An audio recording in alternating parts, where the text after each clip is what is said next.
C'est le fun de parler de cinéma en plein été. Rédemption, c'est le nouveau film de Luc Picard. Il tient la vedette dedans aux côtés de son fils Henri.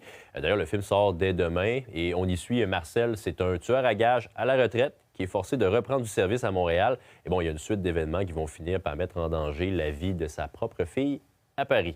Voici le reportage de mon collègue Seb Lauzon.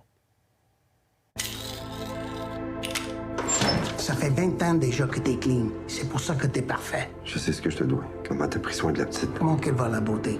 Va bien. Ça ressemble à quoi, cette histoire-là?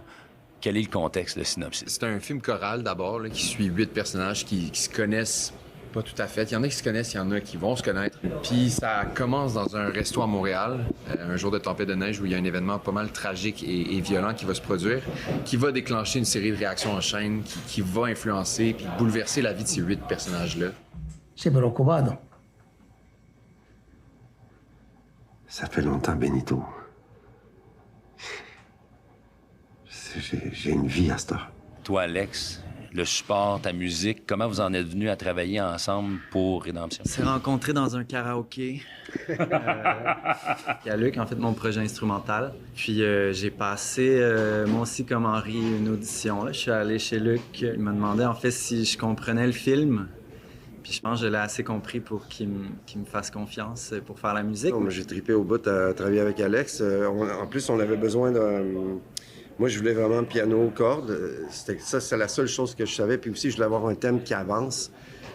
C'est un genre de thème simple que tu peux répéter puis rajouter des couches. Parce que le film a besoin de ça. Il a vraiment besoin de ce genre de thème très cinématographique. Puis Alex a beaucoup de facilité pour pondre les thèmes de cet ordre-là. Ouais, super collaboration. Tellement belle collaboration. Moi, c'est la première fois que je travaillais aussi pour être vraiment au service d'une œuvre, au service de la vision de Luc, au service de... Donc, c'était vraiment excitant. Je t'aime. Ça va bien, le film? Monsieur Chevalier est arrivé en loge. Il voudrait te voir. Moi, ça. Vous êtes le Québécois. C'est un honneur, Monsieur Chevalier. Appelez-moi Alain, on va jouer ensemble. Quelles sont les ambitions pour cette œuvre-là, de ton côté? Qu'est-ce que tu souhaites que les gens perçoivent aussi de ce film-là? Il semble que mon ambition principale quand je fais un film, en tout cas presque tout le temps, c'est de communiquer une émotion que moi, je ressens, puis que j'aimerais que les gens ressentent. Puis moi, quand je vois des gestes, quand je vois de la solidarité humaine, de la compassion, ça m'émeut, puis ça me réconforte aussi, ça me donne de l'espoir, puis je trouve ça lumineux. Moi, je pense que ça va donner un point de vue positif sur la nature humaine. Même si c'est un film quand même assez dramatique, je trouve qu'il y a une partie très lumineuse qui peut montrer que l'humain peut être fondamentalement bon. J'espère que les gens qui vont voir le film vont sortir avec un peu plus d'espoir que quand tu es rentré dans la salle. On parle souvent de violence gratuite, mais pas assez d'amour gratuit.